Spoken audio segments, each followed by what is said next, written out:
High moral ground ले लेके होता कुछ नहीं है। रियलिटी है कि एवरीथिंग इज पॉलिटिक्स। देखिए, रियलिटी है ये। I am being very practical. जी हाँ शहजाद। देखिए, आज दुष्यंत जी ने कोई गलत बीरपाल जी आ रहा हूं उसके मैं आपको बताता हूं, केंद्र की सरकार ने कल ही परसों ही इंटर मिनिस्ट्रियल मीटिंग की, जिसमें सारे राज्यों को बुलाया, यूपी, हरियाणा, पंजाब, सभी को बुलाया और 800 करोड़ रुपए दे दिया था पहले ही स्टबल बर्निंग से डील करने के लिए, और 900 करोड़ रुपया रेसिड्यू मैनेजमेंट के लिए दिया। और मैं तो मानता हूं कि किसान 1 रुपए के लिए भी जिम्मेदार नहीं है। मैं आपको बताता हूं क्यों।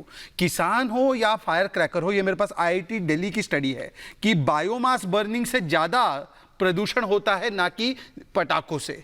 IIT कानपुर की स्टडी है जिसमें पराली कहीं पर नहीं है। हाँ, कुछ दिनों के लिए हो सकता है उसका नाम आता होगा, परंतु मेन कारण क्या है? Vehicular pollution, industrial pollution, construction का डस्ट। पर क्योंकि इनसे साठगांठ है आम आदमी पार्टी सरकार की, तो उनका ठीकरा फोड़ रहे थे पिछले वर्ष और उससे पहले किसानों पर, हमारे किसानों पर। मैं आज सिर्फ इतना पूछना चाहता हूं, चलिए इन्होंने दिवाली के फायर क्रैकर पर ऑर्डर निकाला ना, मनोज जी जो बोल रहे थे, भाई 25 दिसंबर को भी फायर क्रैकर होता है, 31 दिसंबर को भी फायर क्रैकर होता है, शबे बारात को भी फायर क्रैकर होता है। क्यों वो फायर क्रैकर पर क्यों नहीं होता है कुछ?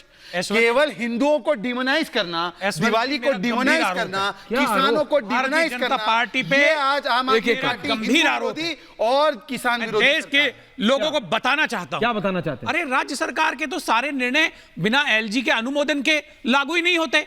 आपने रिजेक्ट क्यों नहीं किया? आप स्वयं राजनीति करना चाहते हो। नहीं, आप बिल्कुल, आप बताइए, LG गृह मंत्रालय की संमति के बिना राज्य सरकार का कोई निर्णय लागू नहीं हो सकता।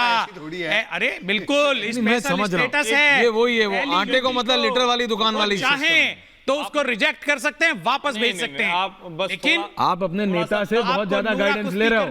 अरे नूरा कुश्ती नहीं, आप अपने नेता से ज्यादा गाइडेंस ले रहे हो। काम करिए, वो निकले हैं भारत भ्रमण पे। हाँ बोलिए। अगर ये तर्क है, महान राष्ट्र भाई दुष्यंत भाई, अगर ये तर्क है, अगर आपका ये तर्क है कि LG सारी चीजें करता है तो बिना अनुमति के नहीं। सुन तो लीजिए, तो फिर इसका मतलब कि जो केजरीवाल जी क्रेडिट लेते हैं स्कूल बनाने का, वो तो LG का क्रेडिट होना बिल्कुल अप्रूवल उनका है। तो फिर बोलिए कि LG ने बनाया है वर्ल्ड क्लास स्कूल दिल्ली में। बताइए बीरपाल जी कविता जी आ रहा हूं वापस आपके पास, लेकिन डॉक्टर बीरपाल सिंह, एक सेकंड भाई, doctor Birpal Singh agriculture expert है, मतलब ऑडियो है। बीरपाल जी आपका ऑडियो नहीं मिल रहा है। बीरपाल जी आपका ऑडियो नहीं मिल रहा है सर, डिस्कनेक्ट। एक मिनट आ रहा है ऑडियो, शर्मा चेक करो। डॉक्टर साहब आ रहा है ऑडियो, बोलिए। अमरजीत सिंह जी क्यों बता रहे कि क्रिसमस पर क्यों पाबंदी नहीं लगी? आ रहा हूं पटाखों पर। शहजाद डॉक्टर साहब बोलिए। हाँ बताइए। हेलो। नहीं, आपने पूरी डिबेट सुनी डॉक्टर साहब। किसानों को और समझाने की जरूरत है ना, लेकिन सरकारें तो आपस में लड़ रही हैं। नहीं, किसानों को कोई समझाने की जरूरत नहीं है। किसानों को सिर्फ इन लोगों ने बदनाम किया है। इन लोगों को काम करना तो आता नहीं कुछ भी। अप्रैल के महीने में मुझे ये बताइए किस खेत में पराली जल रही है या किस खेत में धान खड़ा है? ये अप्रैल और मई के महीने में कहना शुरू कर देते हैं अब सर्दियों में दिल्ली में पोल्यूशन होगा, हमें उसमें एक्शन प्लान लेना है। इनको यही मालूम नहीं है दिल्ली में प्रदूषण है तो किसका है। यदि सपोर्ट करो, पंजाब के किसान पराली जला भी रहे हैं, तो कितने दिन के लिए पोल्यूशन होगा? वो 1 हफ्ते के लिए। लेकिन क्या वो मई तक, वो सारा अप्रैल तक पोल्यूशन चलता रहेगा?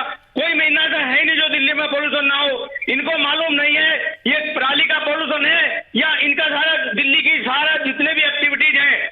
मेन है दिल्ली में एनक्रोचमेंट, ट्रैफिक की जो चालान है, चाल है वो 10 से 15 किलोमीटर की स्पीड है, जबकि लोग गाड़ी खड़ी करके घूं करते रहते हैं। सारा ट्रैफिक जो पोल्यूशन है दिल्ली के ट्रैफिक का है। डोमेस्टिक जितनी भी है, कोई आग जला रहा है, कोई टायर जला रहा है, कोई रोड पे गाड़ी खड़ी है, कोई कुछ कर रहा है, कोई इन पे दिल्ली कंट्रोल नहीं हो रही। ये केवल किसान को बदनाम करते हैं। अमरजीत जी सुन रहे हैं ना?